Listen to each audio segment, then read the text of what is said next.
un bilancio che parla di sanità e sociale e mi spiace che la CGIL non abbia letto adeguatamente quelle che sono le iniziative raccolte in questo bilancio, che investirà gran parte delle sue risorse proprio in questo. Vorrei dire che forse la CGIL dovrebbe capire che dal punto di vista delle risorse legate ovviamente a questi aspetti riguardano anche tanti lavoratori. I lavoratori oggi hanno a che fare con i carichi assistenziali, un genitore in RSA, asili nido, quindi per poter promuovere anche ovviamente l'infanzia, e questo è assolutamente fondamentale per offrire ai lavoratori dei servizi. Sociale è una parola che riguarda a 360 gradi l'essere umano, quindi anche i servizi per la prima infanzia, anche i carichi assistenziali, che oggi sono la principale necessità di un dipendente. Il governatore Stefani risponde così alle accuse della CGIL, che ha definito il bilancio regionale poco coraggioso, e con lui anche consiglieri e assessori della maggioranza replicano. È una maratona dove si cerca il prima possibile di arrivare alla conclusione, perché prima abbiamo sicurezza e disponibilità di risorse, prima possiamo anche agire. È chiaro che il bilancio è la traduzione operativa di quella che vuole essere la nostra visione che diamo al Veneto. È anche chiaro, occorre dirlo con chiarezza appunto,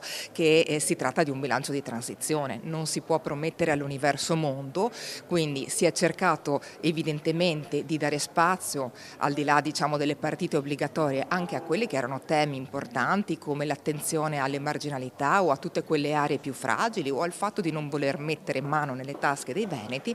Evidentemente prossimamente potremo fare delle scelte più importanti. È chiaro che adesso l'urgenza era uscire dall'esercizio provvisorio. Per il Partito Democratico invece le azioni da mettere in campo sarebbero decisamente diverse. Uniamoci al Friuli, l'autonomia, facciamo le commissioni congiunte, ma di cosa stiamo parlando? Qua abbiamo gente che se non ha i soldi non si cura. Siamo l'unica regione d'Italia che non mette soldi sul trasporto pubblico locale. Abbiamo una carenza infrastrutturale di primo livello, perché non c'è solo pedemontane, esiste anche un mondo infrastrutturale abbandonato. In un momento dove c'è il caro energia e il caro gasolio che ne fa in qualche modo da sgambetto finale, questi ci vengono a fare un bilancio ordinario, come se fossero chiusi in una bolla che non si accorgono di cosa succede intorno, e dopo, anziché parlare dei temi importanti, ci vengono a parlare dei macro accorpamenti e dell'ahimè, perché non abbiamo l'autonomia.